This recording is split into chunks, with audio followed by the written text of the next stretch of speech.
Madame, monsieur, bonsoir. Bienvenue au journal. C'est une édition bilingue sur Equinox Télévision. Innocent Azé, good evening. Bonsoir, Flavien Valondongo. Good evening to you, televiewers, and thanks for joining us in this 8 p.m. bilingual edition of the newscast on Equinox Television. In this edition of the newscast, we shall be telling you how a family in the West region has successfully escaped death after an accident which occurred in Loom early today. The driver, who is the mother, has been hospitalized in the hospital in Loom. We shall equally be telling you how some inhabitants in Melon, in the Mungu division of the Littoral region, still have described the Melon District Hospital as a place to contract illnesses than a place to gain treatment. And equally how the Bishop of Buea, Emmanuel Bushu, says Alexander Soft has been assassinated by yet to be identified persons with a silencer gun and never killed in a crossfire between pro-independence fighter and security forces in Moyoka. Vous l'avez dit, l'hôpital du district de Melon est malade. Cette formation sanitaire souffre de plusieurs maux, notamment la corruption, le mauvais état et bien entendu l'insalubrité dans lequel vivent d'ailleurs les patients qui sont enregistrés dans cette formation sanitaire, et beaucoup d'autres n'arrivent plus à mettre pied à cause notamment de ce mauvais état. Et puis nous parlerons également de cet accident de la circulation. Une dame qui se trouve à l'hôpital en ce moment entre la vie et la mort. Elle était à bord d'un volant, à bord d'un véhicule, et c'est elle qui conduisait le véhicule en question, qui est parti de la chaussée pour le ravin, et à bord de ces véhicules, ses enfants qui vont témoigner au cours de cette édition. C'était un accident de la circulation survenu très tôt ce matin. Voilà pour le sommet de votre journal, Madame, Messieurs.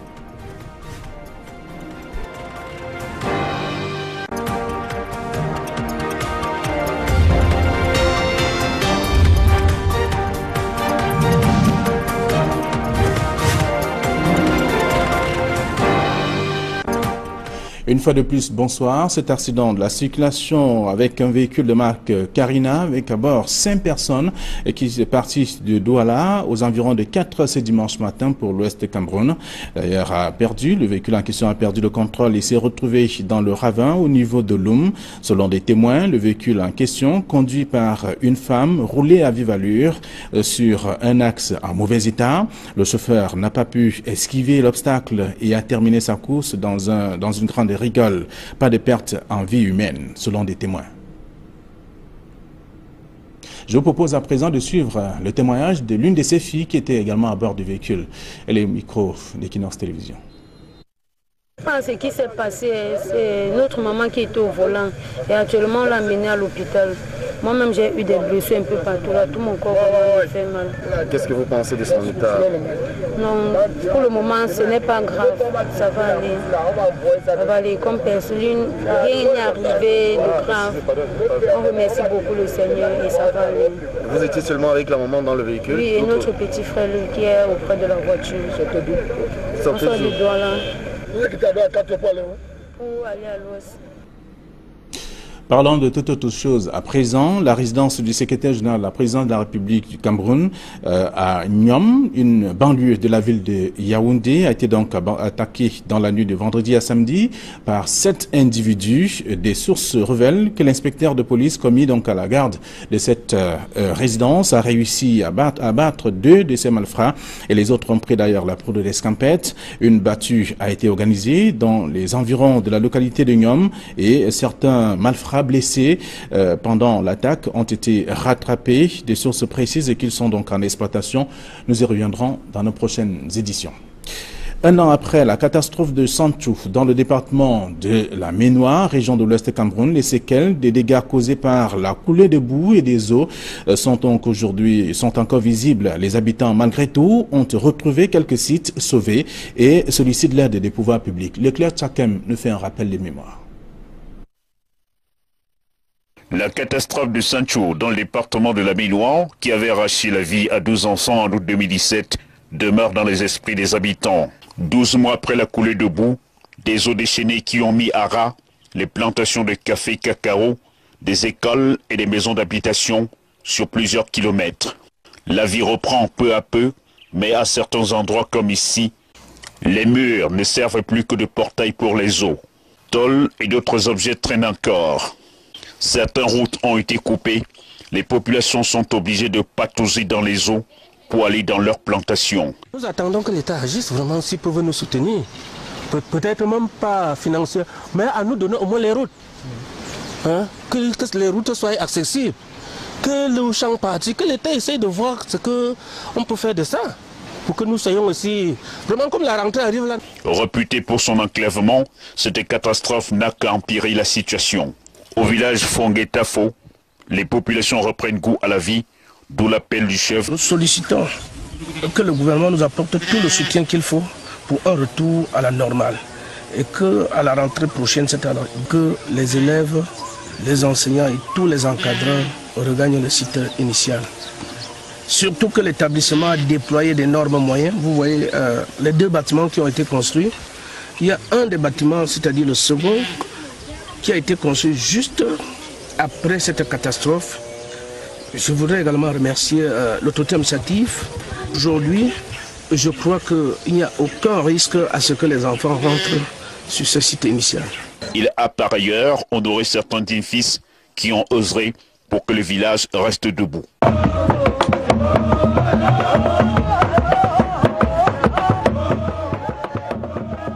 Nous vous l'avons annoncé en titre, parlant notamment de l'hôpital du district de Mélon, dans le département du Mungo, qui est malade. L'insalubrité, le mauvais accueil des patients et même la corruption sont entre autres mots dont souffre donc cette formation sanitaire qui n'attire plus des patients.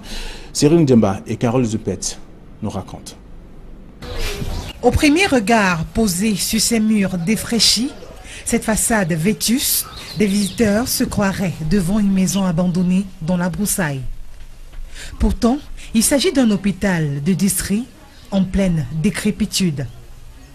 Nous sommes à Melon, dans le département du Mungo, région du littoral. Ici, dans l'enceinte de cet hôpital, l'insalubrité dicte sa loi. Les immondices et des autres herbes offrent un spectacle hideux. À peine entrée, de fortes odeurs nauséabondes accueillent le malade. Elles proviennent des toilettes mal entretenues. Des patients et usagers crient leur mal-être. Pour dire la vérité, notre hôpital est en train de mourir, notre hôpital se meurt. On parlait d'un directeur qui gère cet hôpital. Partout c'est la poubelle. Lorsque vous arrivez dans cet hôpital, c'est la poubelle partout. Les moustiques partout. Je me demandais même les moustiquaires qu'on envoie ici, que les ONG nous envoient, là où ça part. Plus surprenant, ce qui est encore plus surprenant, lorsque vous amenez un malade là-bas, les infirmiers, les infirmiers ont les sachets de comprimés qu'ils vendent, les remèdes, les médicaments. Et lorsque vous refusez de collaborer, vous chassez votre malade. Moi-même, j'ai été victime.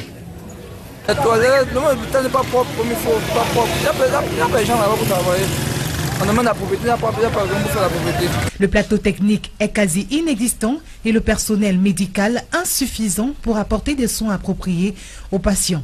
Il faut venir là-bas, il n'y a pas de médecin, il n'y a pas. Donc on te maltraite comme si vraiment. Mon enfant est en train de mourir, j'arrive, on me sort dit que dans 8000, ou ça ou rien, sans même avoir consulté le malade. Lorsque vous êtes dans cet hôpital, les toilettes sales comme il n'est pas permis.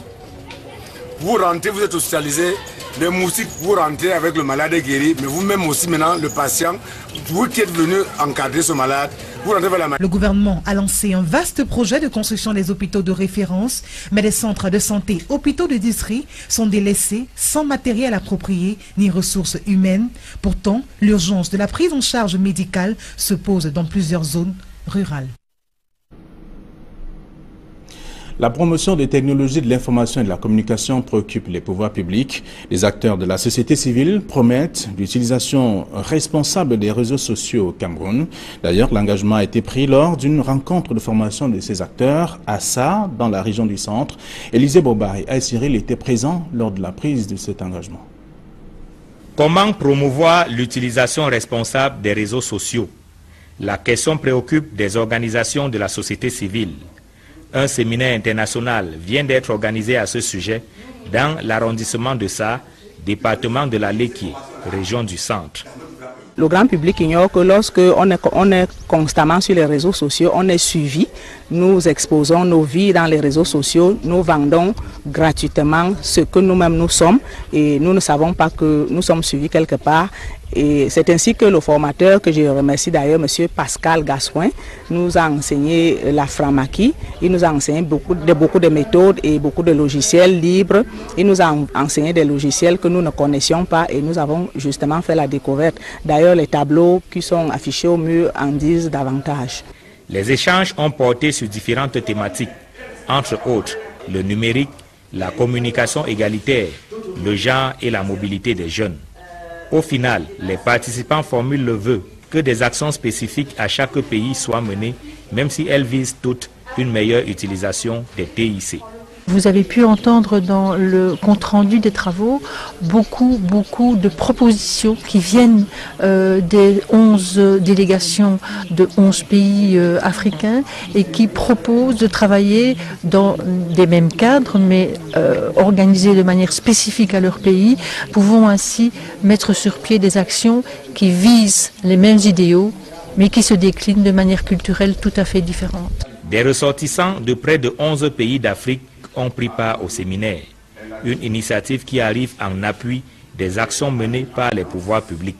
Nous nous trouvons dans un contexte de crise de citoyenneté, d'incivisme, de problèmes de manque de patriotisme. Si, pour autant que possible, il y a des structures et des organisations qui peuvent contribuer à améliorer les efforts que déploient les pouvoirs publics, elles sont toujours la bienvenue. Éducation à la citoyenneté, l'implication des jeunes dans le développement de leur pays, c'est le thème du séminaire organisé à Assa, sous l'égide du Centre d'entraînement aux méthodes d'éducation active du Cameroun.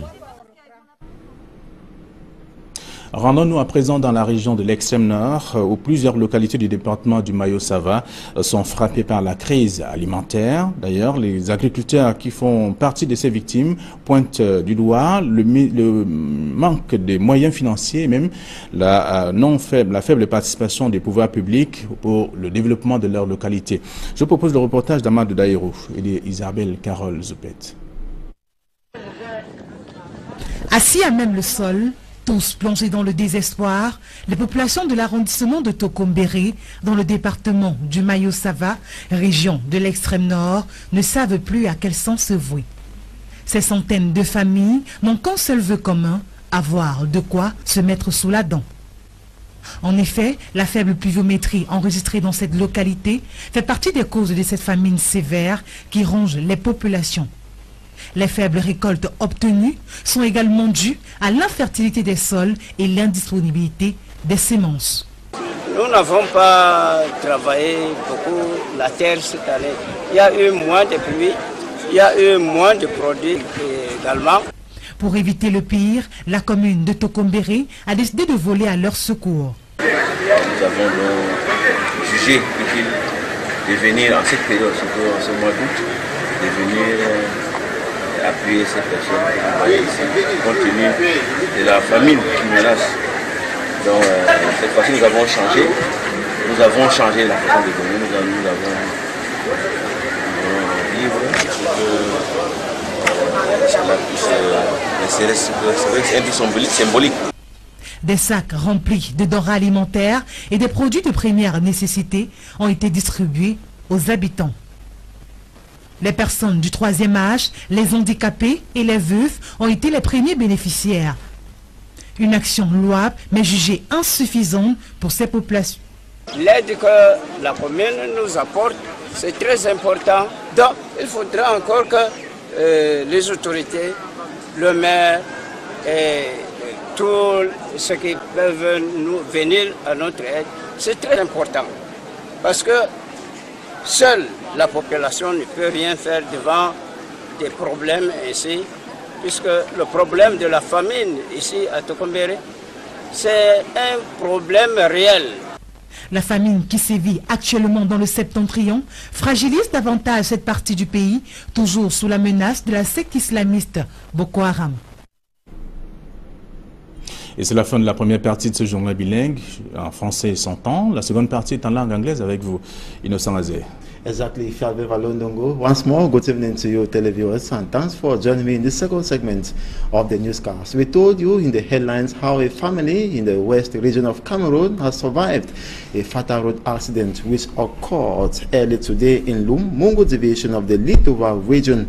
The occupants of the Karuna vehicle sustained minor injuries except for their mother, who was driving, that has been hospitalized in a hospital in Lum. But the children say she was not in a critical state and that she will recover. They left Douala and were heading to Bafoussam when their mother lost control of the vehicle around a bend and crashed into the bush severely. At least 5 of them were in the vehicle. Let's now hear a witness who was on the scene. It's an accident which just occurred from Douala to Bafoussam highway.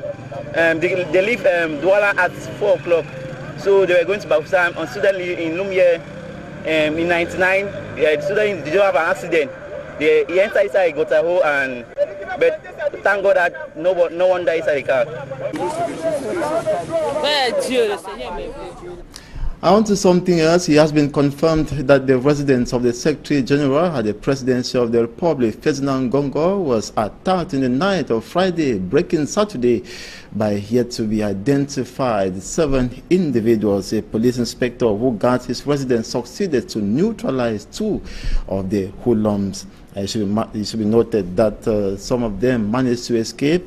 A thorough search organized in a locality called Nyom led to the arrest of 3 others who sustained injuries in the course of the attack. We now take you still in the Mungo division of the Littoral region, where some inhabitants have described the Melon District Hospital as a place to contract illnesses than a place to be treated. This is due to the nasty nature of the hospital. We have details in this report.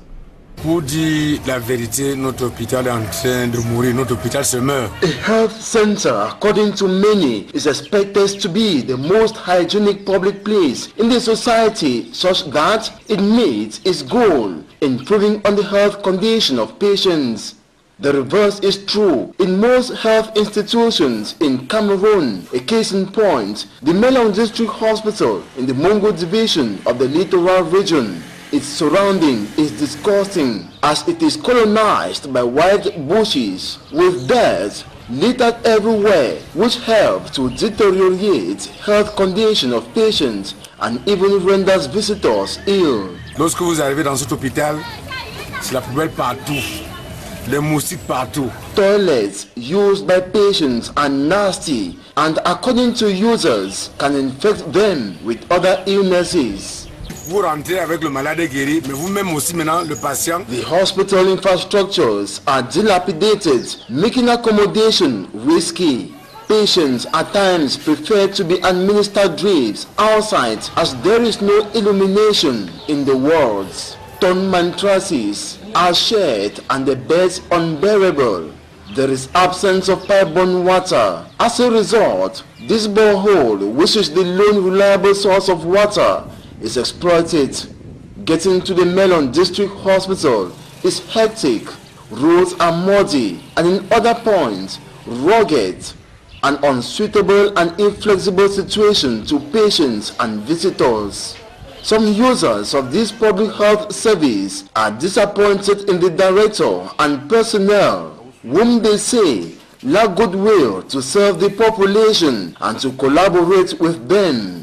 Mon enfant est en train de mourir, j'arrive, on me sort dit que dans 8000, ou ça ou rien. Others revealed the hospital has inadequate personnel and lacks cleaners. Users of the Melon District Hospital furiously demand top officials to give the hospital the status it deserves and not a place to contract illnesses. And the All-Anglophone General Conference that was initially scheduled to hold on the 29th and 30th of this month has been postponed to a later date. The conveners say it is in the light to prepare for the All-Anglophone Conference that will meet the needs of those it concerns. We have details for me, Armstrong Sander. Initially scheduled for the 29th and 30th of August 2018, The Anglophone General Conference will rather hold on November 21st and 22nd in Buea. Conveners of the conference agreed to postpone it in a meeting that held in Douala on Wednesday, August 8.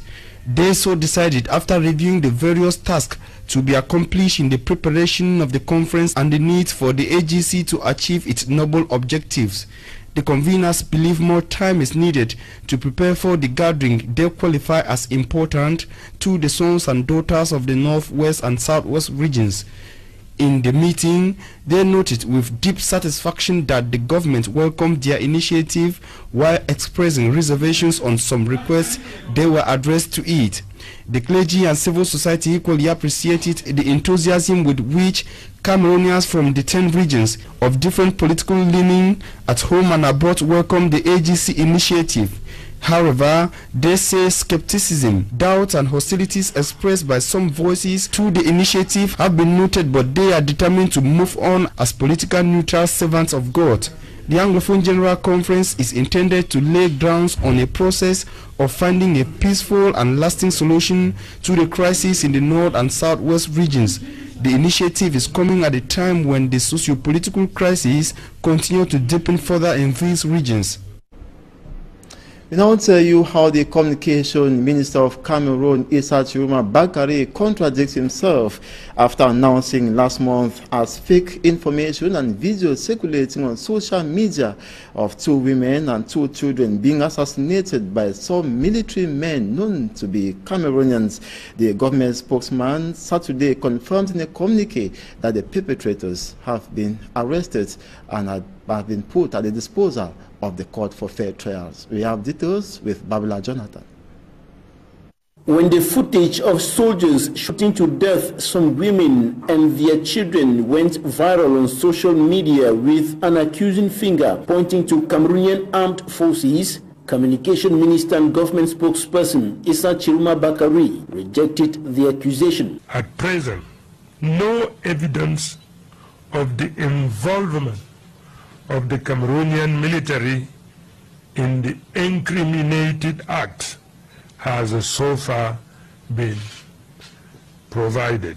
He went further to say that the guns, military uniform and shoes used by the perpetrators of the crime had nothing to do with the military of President Biya's country. The weapons used are of AK-47 type, commonly called Kalashnikov, widespread in Africa and found in the hand of both regular armies and criminal gangs. As for the nicknames Cobra and Chocho used in the video, these identifiers do not refer to anything in the Cameroonian army. After investigations, he backtracks and reveals the names of Cameroon's armed forces who are suspected to have committed the summary executions.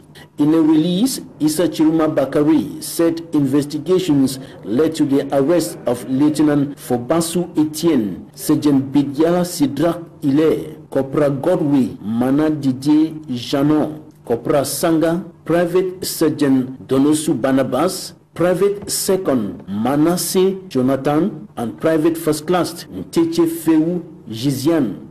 The suspects will face the law. And the Bishop of the Buea Diocese, His Lordship Emmanuel Busu, says Reverend Father Alexander Sop Nogi was never killed by stray bullets during a crossfire between pro-independence fighters and security forces in Moyoka, July 20. He says the Reverend Father was assassinated with a silencer gun. He made the declaration in his homily at the Regina Parish Cathedral Small Sopo that was on Friday during the burial of Reverend Father Nogi Alexander Sop. Derek Joto has more. Some people have gone as far as proposing reasons why it happened. Before the church, the administration, family members, friends and well-wishers, the Vicar General of the Diocese of Buea at the funeral ceremony read the medical report which revealed the circumstances under which Father Sop Alexander Noki was killed. One, Father's body received 2 bullets on either side of the chest, just around the nipple of his breast. This means that the bullets were shot either by one person or by 2 persons of the same height. The conclusion is that the bullets were shot at a close range of about 50 to 70 centimeters from his chest. In fact, it was a point-blank shot, which eliminates the hypothesis of a stray bullet. The family of the priest added that it was a well-calculated assassination of their son. Father Sop was a target. The assassination was carried out by an expert. The bullet was poisoned.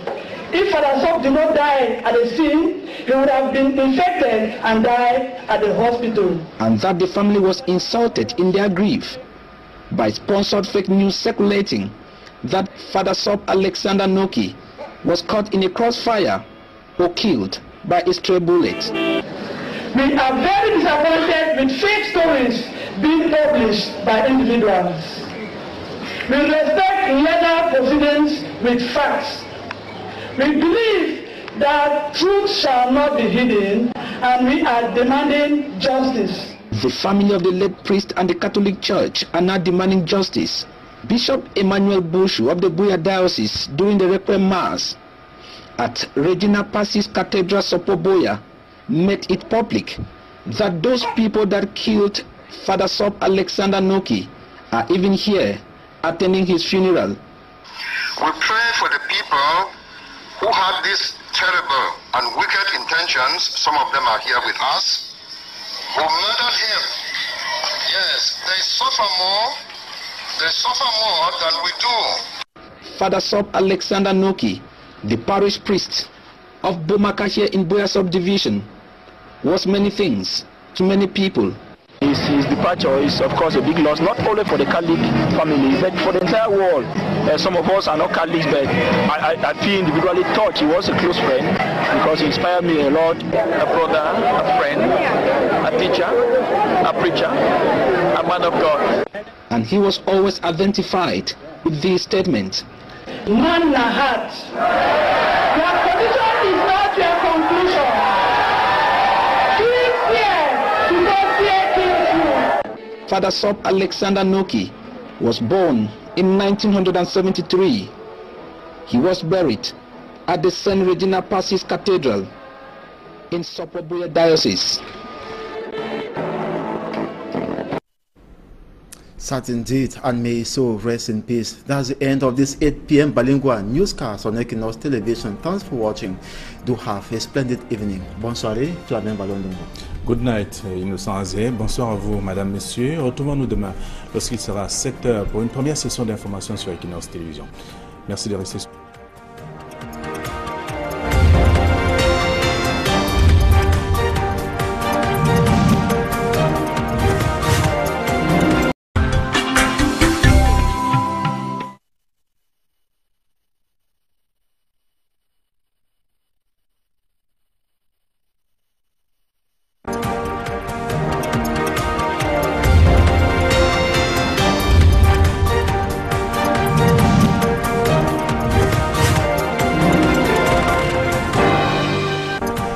Madame, monsieur, bonsoir, bienvenue au journal. C'est une édition bilingue sur Equinox Télévision. Innocent Azé, good evening. Bonsoir, Flavien Balondongo. Good evening to you, televiewers, and thanks for joining us in this 8 p.m. bilingual edition of the newscast on Equinox Television. In this edition of the newscast, we shall be telling you how a family in the West region has successfully escaped death after an accident which occurred in Lum early today. The driver, who is the mother, has been hospitalized in the hospital in Lum. Shall be telling you how some inhabitants in Melong, in the Mungu division of the Littoral region, still have described the Melong District Hospital as a place to contract illnesses than a place to gain treatment. And equally, how the Bishop of Buea, Emmanuel Boshu, says Alexander Soft has been assassinated by yet to be identified persons with a silencer gun and never killed in a crossfire between pro-independence fighters and security forces in Moyoka.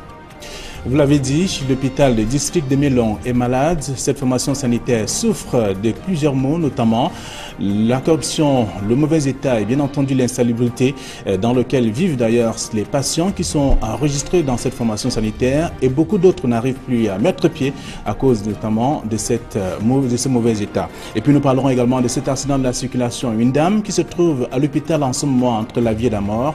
Elle était à bord d'un volant, à bord d'un véhicule, et c'est elle qui conduisait le véhicule en question qui est parti de la chaussée pour le ravin, et à bord de ces véhicules, ses enfants qui vont témoigner au cours de cette édition. C'était un accident de la circulation survenu très tôt ce matin. Voilà pour le sommet de votre journal, Madame, Messieurs.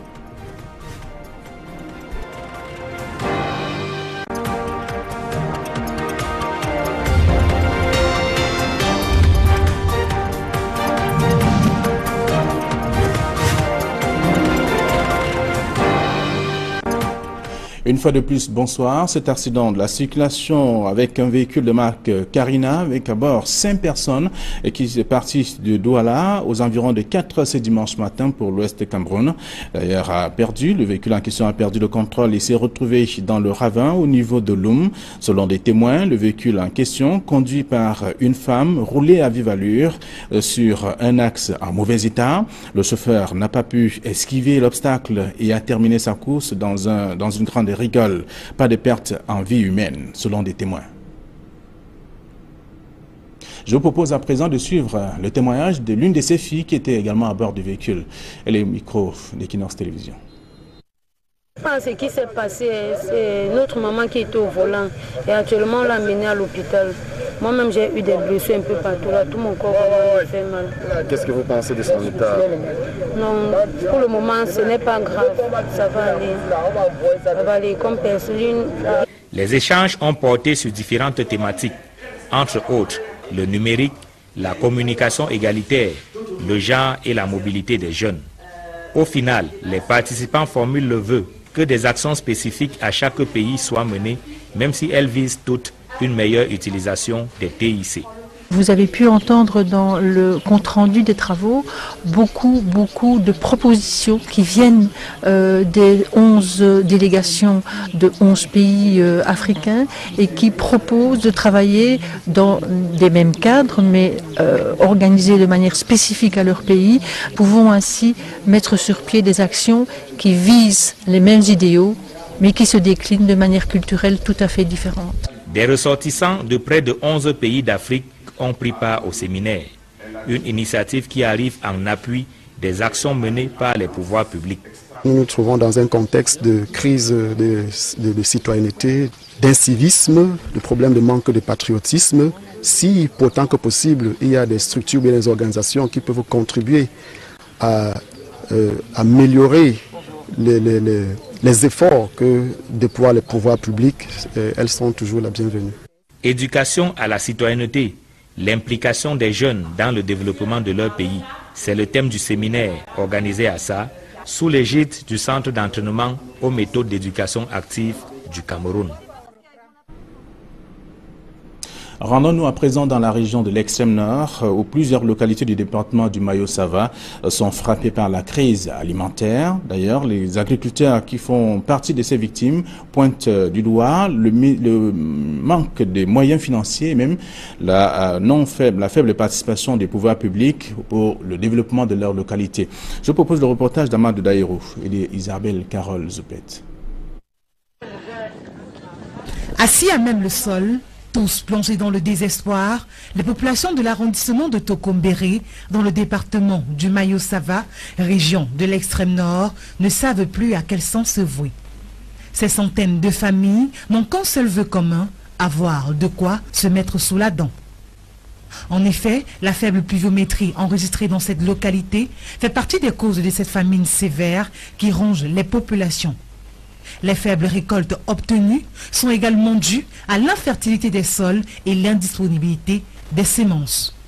Nous n'avons pas travaillé beaucoup la terre cette année. Il y a eu moins de pluie, il y a eu moins de produits également. Pour éviter le pire, la commune de Tokombéré a décidé de voler à leur secours. Nous avons jugé utile de venir en cette période, surtout en ce mois d'août, de venir appuyer ces personnes qui travaillent ici, compte tenu de la famine qui menace. Donc cette fois-ci nous avons changé la façon de donner, nous avons vivre c'est un peu symbolique. Des sacs remplis de denrées alimentaires et des produits de première nécessité ont été distribués aux habitants. Les personnes du troisième âge, les handicapés et les veufs ont été les premiers bénéficiaires. Une action louable mais jugée infraîchie. Cette façade vétuste, des visiteurs se croiraient devant une maison abandonnée dans la broussaille. Pourtant, il s'agit d'un hôpital de district en pleine décrépitude. Nous sommes à Melan, dans le département du Mungo, région du littoral. Ici, dans l'enceinte de cet hôpital, l'insalubrité dicte sa loi. Les immondices et des autres herbes offrent un spectacle hideux. À peine entrées, de fortes odeurs nauséabondes accueillent le malade. Elles proviennent des toilettes mal entretenues. Des patients et usagers crient leur mal-être. Pour dire la vérité, notre hôpital est en train de mourir, notre hôpital se meurt. On parlait d'un directeur qui gère cet hôpital. Partout c'est la poubelle. Lorsque vous arrivez dans cet hôpital, c'est la poubelle partout. Les moustiques partout. Je me demandais même les moustiquaires qu'on envoie ici, que les ONG nous envoient, là où ça part. Plus surprenant, ce qui est encore plus surprenant, lorsque vous amenez un malade là-bas, les infirmiers, les infirmiers ont les sachets de comprimés qu'ils vendent, les remèdes, les médicaments. Et lorsque vous refusez de collaborer, vous chassez votre malade. Moi-même, j'ai été victime. La toilette, l'hôpital n'est pas propre comme il faut, pas propre. Il n'y a pas de gens là-bas pour travailler. On demande la propriété, il n'y a pas de gens pour faire la propriété. Le plateau technique est quasi inexistant et le personnel médical insuffisant pour apporter des soins appropriés aux patients. Il faut venir là-bas, il n'y a pas de médecin, il n'y a pas de... On te maltraite comme si vraiment... Mon enfant est en train de mourir, j'arrive, on me sort, on dit que dans 8000, ou ça, ou rien, sans me avoir consulté le malade.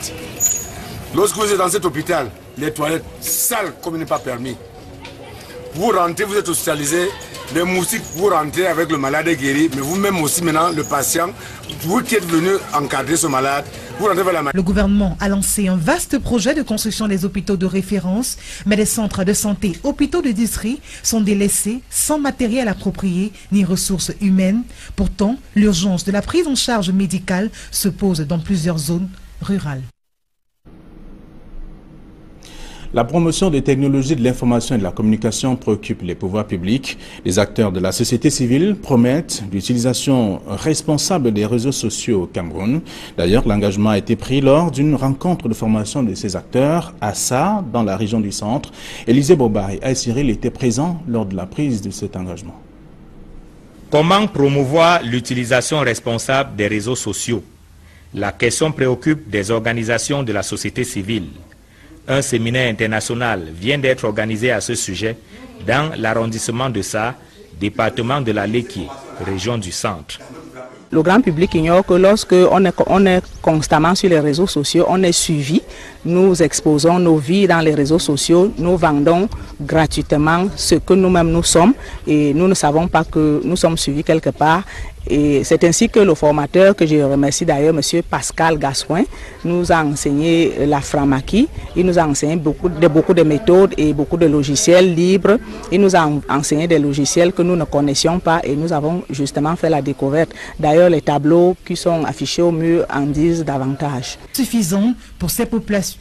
L'aide que la commune nous apporte, c'est très important. Donc, il faudra encore que les autorités, le maire et tous ceux qui peuvent nous venir à notre aide, c'est très important.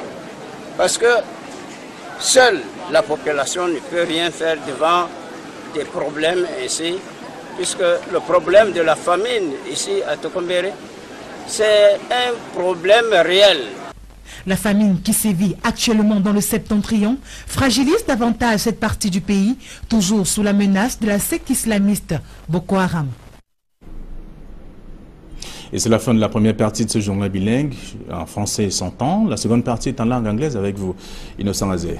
Exactly, Fialbe Valondongo. Once more, good evening to you, televiewers, and thanks for joining me in the second segment of the newscast. We told you in the headlines how a family in the west region of Cameroon has survived a fatal road accident which occurred early today in Lum, Mungo division of the Litova region. The occupants of the Karuna vehicle sustained minor injuries except for their mother who was driving, that has been hospitalized in a hospital in Lum. But the children say she was not in a critical state and that she will recover. They left Douala and were heading to Bafoussam when their mother lost control of the vehicle around a bend and crashed into the bush severely. At least 5 of them were in the vehicle.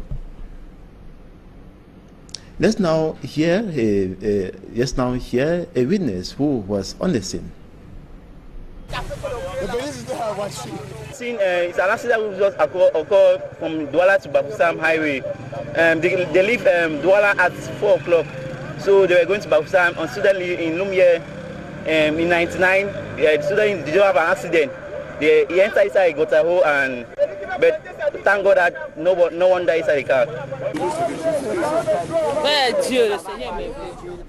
On to something else. It has been confirmed that the residence of the Secretary General at the Presidency of the Republic, Ferdinand Gongo, was attacked in the night of Friday, breaking Saturday, by yet to be identified 7 individuals. A police inspector who guards his residence succeeded to neutralize 2 of the hoodlums. It should be noted that some of them managed to escape. A thorough search organized in a locality called Nyom led to the arrest of 3 others who sustained injuries in the course of the attack. We now take you still in the Mungo division of the Littoral region, where some inhabitants have described the Melon District Hospital as a place to contract illnesses than a place to be treated. This is due to the nasty nature of the hospital. We have details in this report.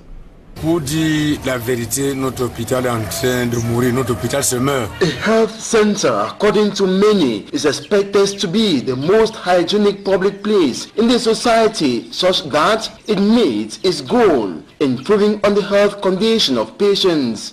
The reverse is true in most health institutions in Cameroon. A case in point, the Melon District Hospital in the Mungo division of the Littoral region. Its surrounding is disgusting as it is On remercie beaucoup le Seigneur et ça va aller. Vous étiez seulement avec la maman dans le véhicule? Oui, et notre petit frère lui, qui est auprès de la voiture. On sort de Douala pour aller à l'ouest.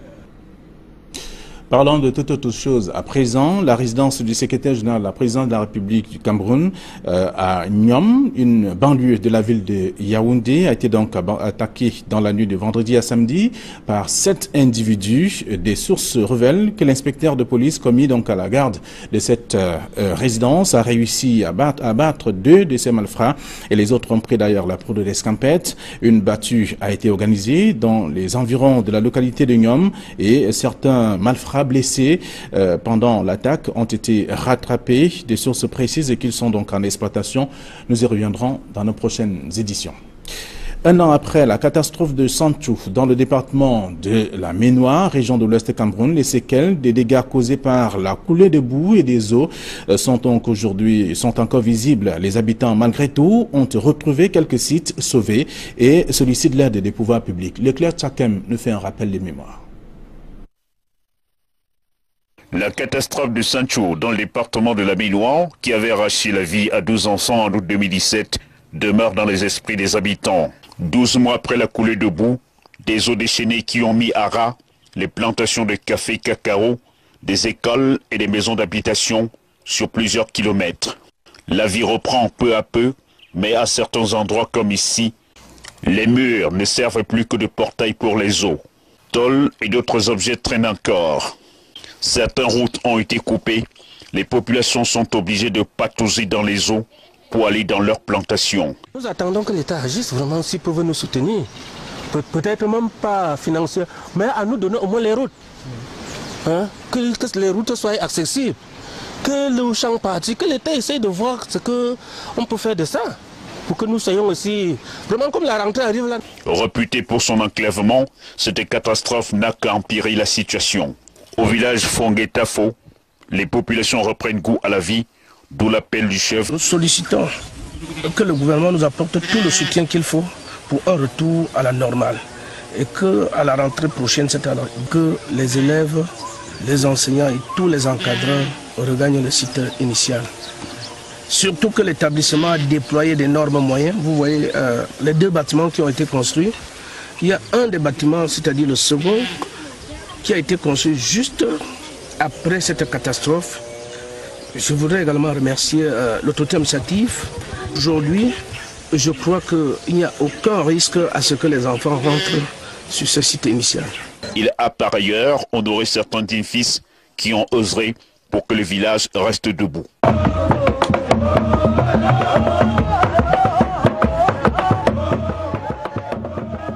Nous vous l'avons annoncé en titre, parlant notamment de l'hôpital du district de Mélon, dans le département du Mungo, qui est malade. L'insalubrité, le mauvais accueil des patients et même la corruption sont entre autres mots dont souffre donc cette formation sanitaire qui n'attire plus des patients. Cyril Ndemba et Carole Zupet nous racontent. Au premier regard posé sur ces murs